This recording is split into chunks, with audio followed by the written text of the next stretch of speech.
Assalamualaikum warahmatullahi wabarakatuh. Saudara-saudara sekalian yang saya banggakan, alhamdulillah Allah telah mempertemukan kita pada pertemuan yang ke-7 akan mengkaji tentang epistemologi dalam Islam. Apa yang dapat diketahui manusia dan cara manusia mengetahui objek ilmu, sumber pengetahuan, dan metode keilmuan. Sebelumnya mari kita awali dengan berdoa. Bismillahirrahmanirrahim. Raditu billahi robba wa bil islami dina wa bi muhammadin nabiyya wa rasula. Rabbi israh li sadri wa yassir li amri wahlul 'uqdatam min lisani yafqahu qawli.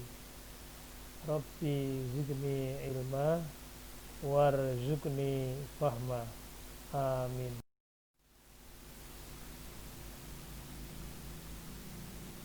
Pembahasan epistemologi ini akan membahas tentang apa yang dapat diketahui manusia, apa metode dan sarana yang digunakan, kemudian peran akal dan wahyu sebagai pengembangan ilmu. Ada 3 ranah keilmuan. Pertama adalah epistemologi, kemudian ontologi, yang terakhir adalah aksiologi.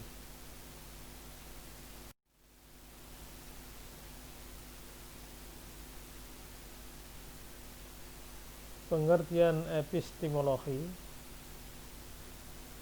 secara etimologi, epistemologi merupakan kata gabungan yang diangkat dari 2 kata dalam bahasa Yunani, yaitu epistem dan logos.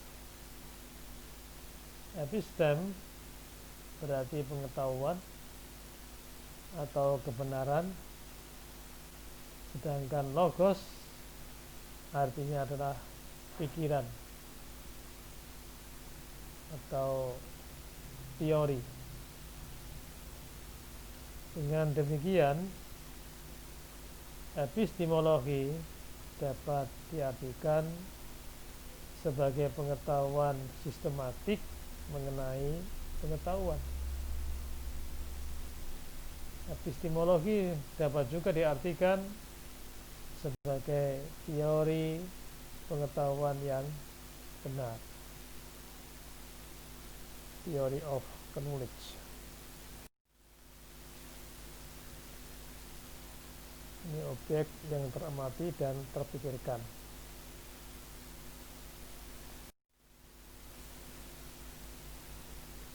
Ini objek yang empirik, jadi membau, mengecap, mendengarkan, kemudian melihat dan merasa. Sekarang apa yang dapat diketahui manusia? Kalau menurut epistemologi barat, objek yang dapat diketahui manusia adalah segala sesuatu sepanjang ia dapat diamati secara indrawi. Jadi objek yang diketahui manusia itu adalah sesuatu yang dapat ditangkap oleh indera manusia. Jadi objek empiris yang dapat dijelaskan secara rasional. non fisik dan non indrawi tidak termasuk objek yang diketahui manusia. Itu barat. Jadi semua yang bisa diketahui bernuansa materi, bendawi. Berbeda dengan epistemologi Islam. Epistemologi Islam itu apa yang dapat diketahui manusia itu tidak hanya objek fisik yang dapat diamati secara indrawi oleh para filsuf muslim, biasa disebut mahsusat, sensibles. Jadi mahsusat dari kata visi, yang nyata, yang dapat diindra. Tetapi juga objek-objek non fisik, non material atau metafisika. Nah, objek-objek yang masuk dalam kategori metafisik ini para filosof muslim disebut dengan istilah makulat. Makulat. Seperti aksioma-aksioma matematika, konsep mental, realitas, imajinar, dan spiritual. Jadi mudahnya, kalau di dalam Islam itu yang bisa diketahui oleh manusia itu fisika dan metafisika. Tetapi kalau barat adalah hanya yang fisik. Ini bisa kita lihat analisa komparatif, analisa perbedaan antara epistemologi barat dan Islam. Pertama, barat mendasarkan kepada apa-apa atau sesuatu yang bersifat praduga, dugaan-dugaan saja, atau hipotesis. Tetapi kalau Islam didasarkan kepada kajian metafisika. Kemudian sumber hanya kepada akal, rasio, dan data fakta empiris. Jadi sumber pengetahuan itu hanya pada akal, rasio, dan data fakta empiris. Tetapi kalau dalam Islam yang menjadi sumber itu adalah wahyu, kemudian akal sehat, panca indera, dan intuisi. Kemudian kalau barat pendekatannya bersifat dikotomik. Dikotomik itu berlawanan. Jadi agama dan ilmu pengetahuan dipisahkan. Dikotomik antara agama dan ilmu pengetahuan. Tetapi kalau dalam Islam pendekatannya bersifat tauhidi, menyatu, monokotomik. Jadi kalau barat dikotomik, terjadi berlawanan atau perbedaan. Tetapi kalau dalam Islam bersifat monokotomik atau tauhidi.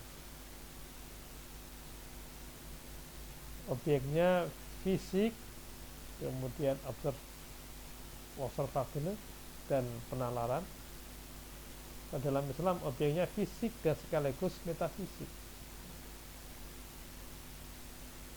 Kalau barat, ilmu itu bebas nilai, value, bebas nilai. Jadi dia tidak memikirkan manfaat dan madaratnya. Tetapi dalam Islam ilmu itu syarat dengan nilai. Jadi ilmu itu menimbulkan madarat atau mendatangkan kemaslahatan, kemanfaatan bagi kehidupan manusia. Tapi kalau barat tidak, dia hanya memuaskan daya intelektualitasnya. Jadi tidak sampai memikirkan side effect-nya. Kemudian validitas kebenarannya hanya bertumpu kepada rasio empiris.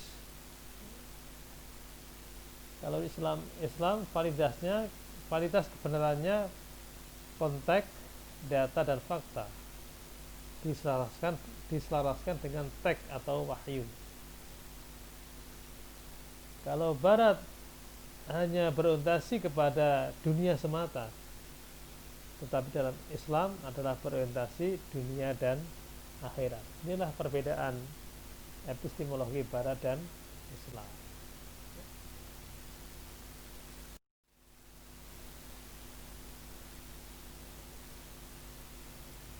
Sekarang saudara sekalian, cara mengetahui objek. Pemikir dan ilmuwan barat, metode ilmiah pokok yang digunakan adalah metode observasi, yaitu metode pengamatan indrawi terhadap objek-objek. Kalau pemikir dan ilmuwan Islam tidak hanya dengan metode observasi, tapi dengan metode logis atau demonstratif, burhani, melihat realitas yang ada, dan metode intuitif atau irfani untuk objek-objek non-fisik, non-material atau metafisik. Jadi kalau yang objeknya fisik itu adalah dengan menggunakan metode demonstratif atau burhani, sedangkan kalau berkaitan dengan objek-objek non-fisik, non-material atau metafisika, itu menggunakan metode intuitif atau irfani. Inilah simbol tentang keterbatasan indera manusia.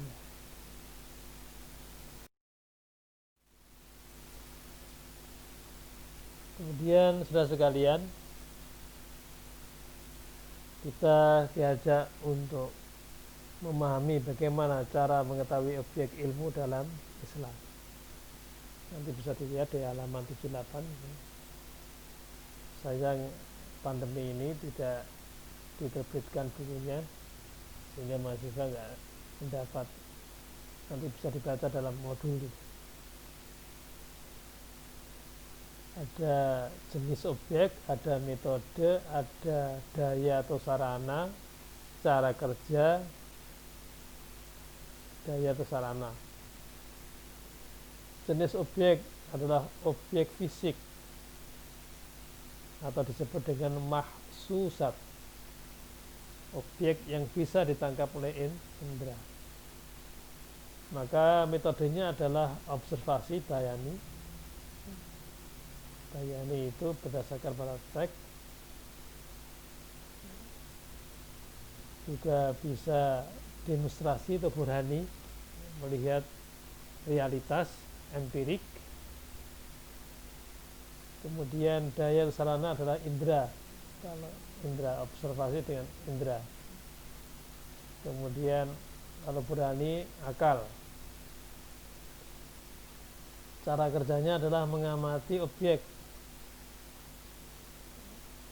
Kalau metodenya burhani, kemudian dayanya akal, adalah cara kerjanya adalah mengabstraksi dan mendalami makna universal dari data-data indrawi. Kemudian berkaitan dengan jenis objek, objek yang non-fisik atau metafisik, metafisika, dengan sebutan adalah makulat. Jadi yang bisa diindra itu namanya mahsusat. Kemudian yang tidak bisa ditangkap oleh indera manusia namanya, istilahnya adalah makulat. itu metodenya juga demonstrasi burhani, dayanya juga menggunakan akal. Cara kerjanya adalah menyimpulkan dari yang diketahui indera menuju yang tidak diketahui indera. Kemudian objek non fisik atau metafisika, metodenya juga menggunakan intuitif atau irfani, imajinasi budayanya atau mutahayyilah. Cara kerjanya adalah kontak langsung dengan objek imajinal yang hadir dalam jiwa. Kemudian objek makulat juga metodenya menggunakan intuitif irfani, hati. Itu adalah imajinasi ya. Ini adalah hati. Cara kerjanya adalah kontak langsung dengan objek non fisik yang hadir dalam jiwa. Seperti menghadirkan Allah dalam diri manusia. Ini kan kontak langsung dengan objek non fisik yang hadir dalam jiwa, atau melakukan hubungan komunikasi dialogis antara keakuan terbatas dengan keakuan yang tidak terbatas. Itu irfani dengan menggunakan sarana hati. Saudara sekalian, sekarang kita akan mengetahui bahwa akal sumber pengetahuan dan metode keilmuan. Akal sebagai sumber pengetahuan, bahwa ide-ide besar lahir berasal dari akal yang diaktualisasikan seperti teori-teori fisika yang bersumber dari empiri yang indrani. Kemudian akal sebagai metode keilmuan, akal bila diaktualisasikan dan untuk menyimpulkan dari apa yang tidak diketahui indera menuju apa yang diketahui indera, dan menjadi sarana untuk memperoleh pengetahuan.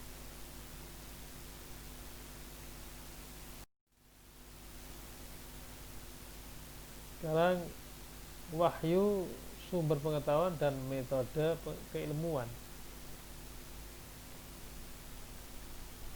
Wahyu berperan sebagai sumber pengetahuan, bahwa wahyu itu yang bersifat transendental dari Tuhan, memuat tentang asal-usul hakikat dan tujuan hidup manusia dan alam, serta membimbing tindakan individu dan kolektif.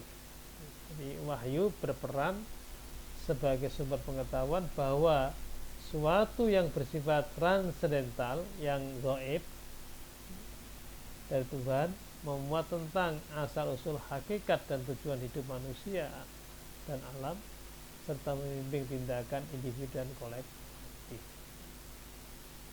Jadi kan ada hakikat hidup manusia dan tujuan hidup manusia itu apa? Itu adalah untuk beribadah. Kemudian manusia sebagai makhluk individu dan makhluk sosial, makhluk kolektif, itu adalah wahyu yang menjelaskannya. Sekarang wahyu berperan sebagai metode keilmuan. Allah memberikan manusia daya atau sarana, indera, imajinasi, akal dan hati untuk memperoleh pengetahuan.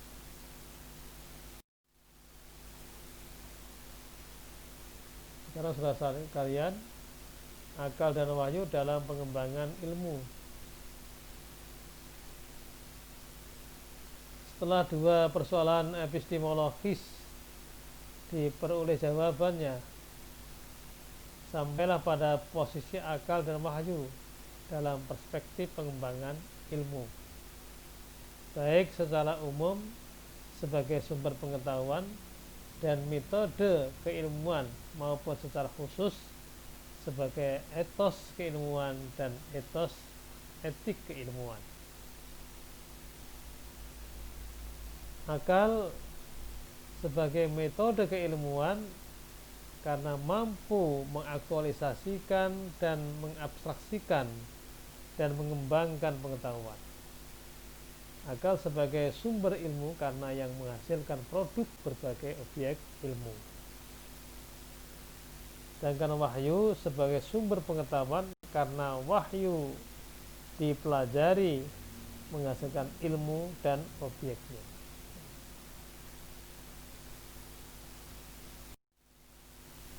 Sekarang kita melihat skema sumber pengetahuan.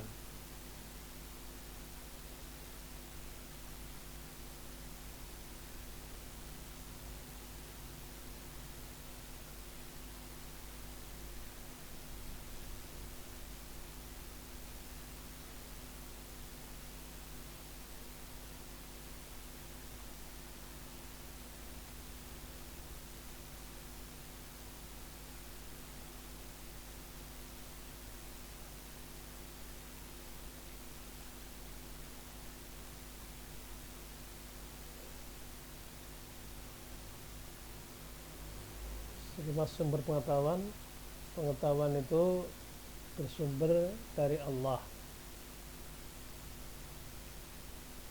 Allah memiliki dua ayat, yaitu ayat kauniyah, ayat kauliyah. Ayat kauniyah itu adalah tanda kekuasaan Allah yang tersebar di alam semesta ini. Sedangkan ayat kauliyah adalah Al-Quran dan Al-Hadis. Manusia atau dalam istilahnya dalam Al-Quran basyar dan insan. Basyar dan insan. Basyar itu manusia dilihat dari segi biologis, sedangkan kalau insan itu dilihat dari segi sosial budaya. Manusia melakukan interpretasi terhadap ayat-ayat kauniyah, terhadap hukum-hukum alam, maka akan menemukan adanya ilmu alam, sains, fisika, kimia, biologi, kedokteran. Semua itu adalah hasil interpretasi manusia terhadap ayat kauniyah. Kemudian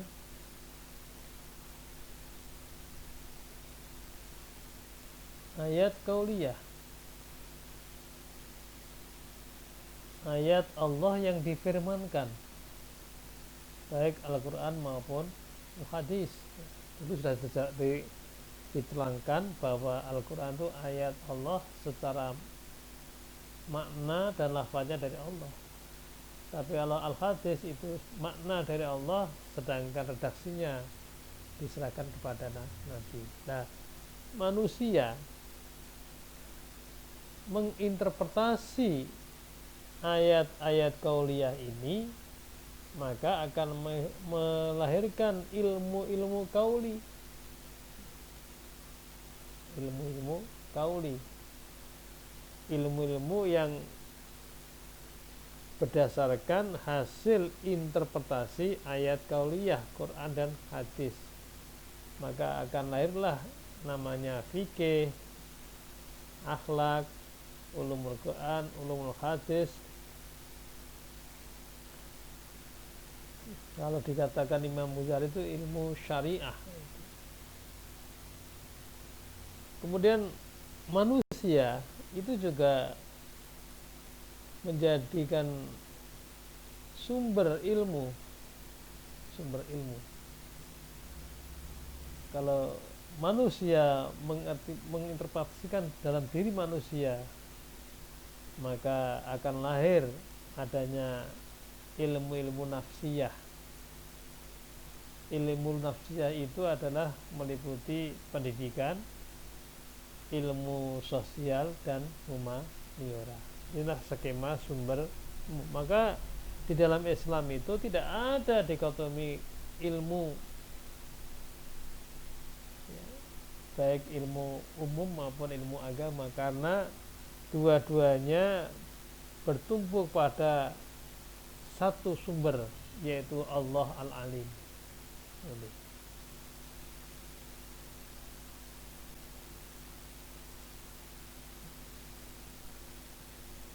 Maka kalau ayat kauliyah ini menggunakan tadi diterangkan dalam epistemologi Islam tadi kan metodenya adalah bayani, burhani, irfani.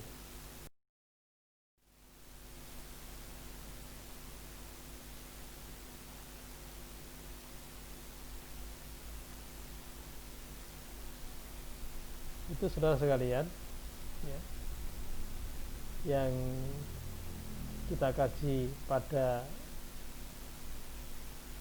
kesempatan ini berkaitan dengan epistemologi Islam. Apa yang bisa diketahui manusia, jelas terjadi perbedaan.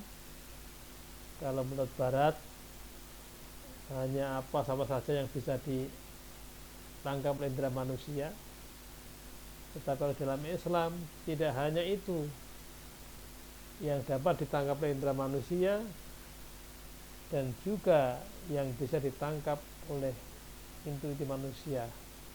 Dalam Islam tadi dibedakan, ada objek yang dikategorikan mahsusat, ada objek yang dikategorikan makulat. Kemudian juga metodenya berbeda. Kalau Islam menggunakan metode bayani, kemudian burhani, dan irfani. Maka dari itu,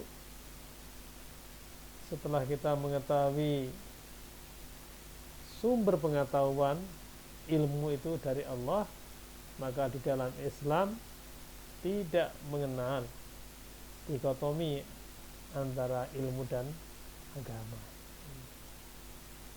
atau dikotomi antara ilmu pengetahuan dengan ilmu agama.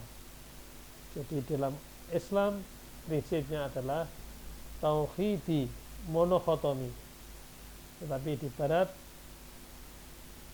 adalah menggunakan prinsip dikotomi. Islam itu adalah syarat dengan nilai, sedangkan Barat adalah bebas dari nilai. Jadi ilmu yang ditemukan itu tidak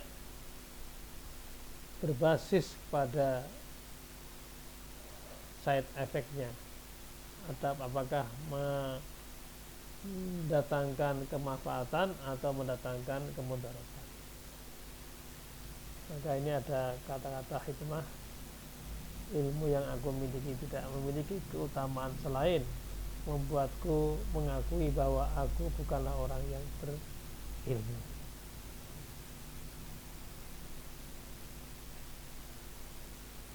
Hikmah adalah kemurahan hati karena ia tidak habis jika dibagi-bagi. Demikian saudara sekalian, kajian kita atau kuliah kita tentang epistemologi Islam. Mudah-mudahan menambah wawasan intelektual kita, terutama kita sebagai calon intelektual muslim, sehingga tahu betul sumber ilmu di dalam Islam itu semuanya adalah kembali kepada Allah, karena Allah memiliki ayat, baik ayat kauniyah maupun ayat kauliyah, serta juga manusia tersendiri itu termasuk ayat kauniyah juga bisa mendatangkan ilmu pengetahuan yang beraneka ragam. Marilah kuliah pada kesempatan ini kita akhiri dengan bacaan hamdalah. Alhamdulillahirabbil alamin, Assalamualaikum warahmatullahi wabarakatuh.